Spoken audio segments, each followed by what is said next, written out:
Hello friends, जय श्री कृष्णा। आप सभी का हमारे यूट्यूब चैनल पे हार्दिक स्वागत है। आज हम आपको पोष पुत्रदा एकादशी की व्रत कथा, पूजा विधि, शुभ मुहूर्त, नियम, महत्व और संतान प्राप्ति के लिए उपाय के बारे में बताएंगे। हिंदू धर्म में एकादशी व्रत की बड़ी महिमा है। पद्म पुराण के अनुसार स्वयं महादेव ने नारद जी को उपदेश देते हुए कहा था कि एकादशी महान पुण्य देने वाली होती है। एकादशी प्रत्येक महीने में 2 बार आती है।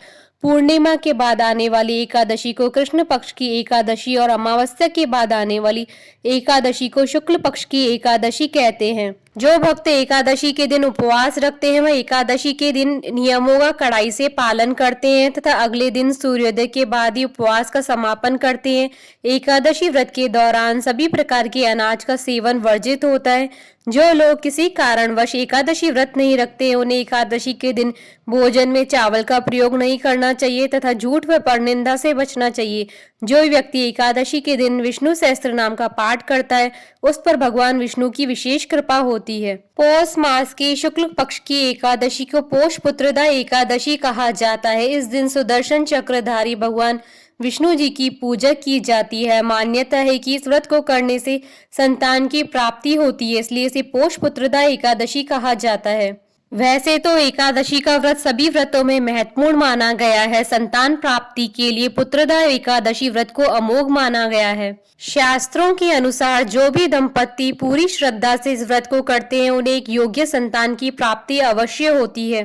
पोष पुत्रदा एकादशी का व्रत करने से जीवन के सभी कष्ट समाप्त हो जाते हैं और सभी सुखों की प्राप्ति होती है। जिन दंपतियों को संतान सुख की प्राप्ति नहीं हुई है उन्हें इस व्रत को अवश्य करना चाहिए। शास्त्रों के अनुसार पोष पुत्रदा एकादशी का व्रत करने वाले व्यक्ति को एक उत्तम और योग्य संतान की प्राप्ति होती है।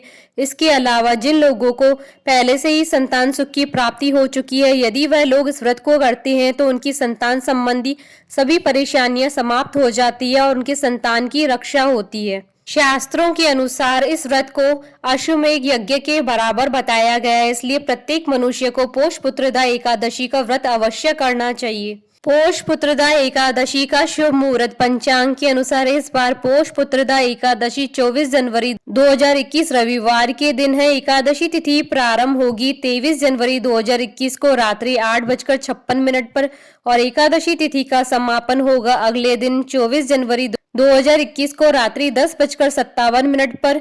व्रत का पारण का समय 25 जनवरी 2021 को सुबह 7:13 से सुबह 9:21 तक है। पोष पुत्रदा एकादशी व्रत के नियम। यह व्रत 2 प्रकार से रखा जाता है, निर्जला व्रत और फलाहारी अथवा जलीय व्रत। सामान्य तौर पर निर्जला व्रत पूर्णतः स्वस्थ व्यक्ति को ही रखना चाहिए। सामान्य लोगों को और अन्य को फलाहारी या जलीय व्रत रखना चाहिए। संतान संबंधी मनोकामनाओं के लिए इस दिन भगवान श्री कृष्ण के बाल गोपाल रूप या श्री नारायण की उपासना करनी चाहिए। पोष पुत्रदा एकादशी व्रत की पूजा विधि। एकादशी के नियमों का पालन दशमी तिथि से ही करना चाहिए, इसलिए दशमी तिथि से ही नमक का त्याग कर देना चाहिए। पुत्रदा एकादशी के दिन ब्रह्म मुहूर्त में उठना चाहिए और स्नान करने के बाद साफ वस्त्र धारण करने चाहिए। इसके बाद एक साफ चौकी पर गंगा जल छिड़ककर उस पर पीले रंग का वस्त्र बिछाना चाहिए और भगवान विष्णु को पंचामृत से स्नान कराना चाहिए। पंचामृत में तुलसी दल अवश्य ही होना चाहिए। इसके बाद उस चौकी पर भगवान विष्णु का चित्र स्थापित करें। चित्र स्थापित करने के बाद कलश की भी स्थापना करें और कलश पर लाल रंग का कपड़ा बांधे। इसके बाद भगवान विष्णु का चंदन से तिलक करें और उन्हें पीले फूलों की माला और पुष्प अर्पित करें। पुष्प अर्पित करने के बाद भगवान विष्णु को पीले फूल, फल, नैवेद्य, पीले रंग की मिठाई आदि अर्पित करें। इसके बाद भगवान विष्णु की विधिवत पूजा करें, उनके मंत्रों का उच्चारण करें और पुत्रदा एकादशी की कथा सुने। पूजा के बाद भगवान विष्णु की धूप व दीप से आरती उतारे, उन्हें मिठाई का भोग लगाएं। इसके बाद भगवान विष्णु से जाने अनजाने में हुई भूल के लिए क्षमा प्रार्थना करें। यदि व्रती चाहे तो संध्या काल में दीपदान के पश्चात फलाहार कर सकते हैं। व्रत के अगले दिन द्वादशी पर किसी जरूरतमंद व्यक्ति या ब्राह्मण को भोजन कराकर दान दक्षिणा देकर व्रत का पारण करना चाहिए। पोष पुत्रदा एकादशी की व्रत कथा। महाराज युधिष्ठिर ने भगवान से कहा कि अब आप कृपा करके मुझे पोष शुक्ल एकादशी के विषय में बताइए। इसका क्या नाम है, इसकी क्या विधि है और इसमें कौन से देवता का पूजन किया जाता है। भक्त वत्सल भगवान श्री कृष्ण बोले, हे राजन, इस एकादशी का नाम पुत्रदा एकादशी है। इसमें श्री नारायण भगवान की पूजा की जाती है। इस चर और अचर संसार में पुत्रदा एकादशी के व्रत के समान दूसरा कोई व्रत नहीं है। इसके पुण्य से मनुष्य तपस्वी, विद्वान और लक्ष्मीवान होता है। इसकी कथा मैं कहता हूँ, तुम ध्यान पूर्वक सुनो। भद्रावती नामक नगरी में सुकेतुमान नाम का एक राजा राज्य करता था। उसके कोई पुत्र नहीं था। उसकी स्त्री का नाम शैव्या था। वह निपुती होने के कारण सदैव चिंतित रहा करती थी। राजा के पितृ भी रो रो कर पिंड लिया करते थे और सोचा करते थे कि इसके बाद हमको कौन पिंड देगा। राजा को भाई, बांधव, धन, हाथी, घोड़े, राज्य और मंत्री, इन सब में किसी से भी संतोष नहीं था। वह सदैव ही विचार करता था कि मेरे मरने के बाद मुझको कौन पिंडदान करेगा। बिना पुत्र के पितरों और देवताओं का ऋण मैं कैसे चुका सकूंगा। जिस घर में पुत्र न हो उस घर में सदैव अंधेरा ही रहता है। इसलिए पुत्र उत्पत्ति के लिए प्रयत्न करना चाहिए। जिस मनुष्य ने पुत्र का मुख देखा है वह धन्य है। उसको इस लोक में यश और उस परलोक में शांति मिलती है, अर्थात उसके दोनों लोग सुधर जाते हैं। पूर्व जन्म की कर्म से ही इस जन्म में पुत्र, धन आदि प्राप्त होते हैं। राजा इसी प्रकार रात दिन चिंता में लगा रहता था। एक समय तो राजा ने अपने शरीर को त्याग देने का निश्चय किया, परंतु आत्मघात को महान पाप समझकर उसने ऐसा नहीं किया। एक दिन राजा ऐसा ही विचार करता हुआ अपने घोड़े पर चढ़कर वन को चल दिया तथा पक्षियों और वृक्षों को देखने लगा। उसने देखा कि वन में मृग, व्याघ्र, सुअर, सिंह, बंदर, सर्प आदि सब भ्रमण कर रहे थे। हाथी अपने बच्चों और हथिनियों के बीच में घूम रहा था। इस वन में कहीं तो गीदड़ अपने कर्कश स्वर में बोल रहे हैं, कहीं उल्लू ध्वनि कर रहे हैं। वन के दृश्यों को देखकर राजा सोच विचार में लग गया। इसी प्रकार आधा दिन बीत गया।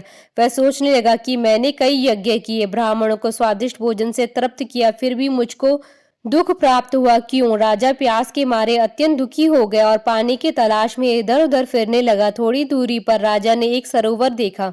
उस सरोवर में कमल खिले थे तथा सारस, हंस, मगरमच्छ आदि विहार कर रहे थे। उस सरोवर के चारों तरफ मुनियों के आश्रम बने हुए थे। उसी समय राजा के दाहिने अंग फड़कने लगे। राजा शुभ शकुन समझकर घोड़े से उतरकर मुनियों को दंडवत प्रणाम करके बैठ गया। राजा को देखकर मुनियों ने कहा, हे राजन, हम तुमसे अत्यंत प्रसन्न हैं। तुम्हारी क्या इच्छा है सो कहो।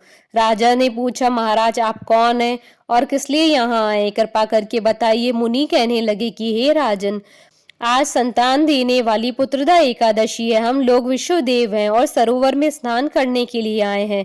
यह सुनकर राजा कहने लगा कि महाराज, मेरे भी कोई संतान नहीं है।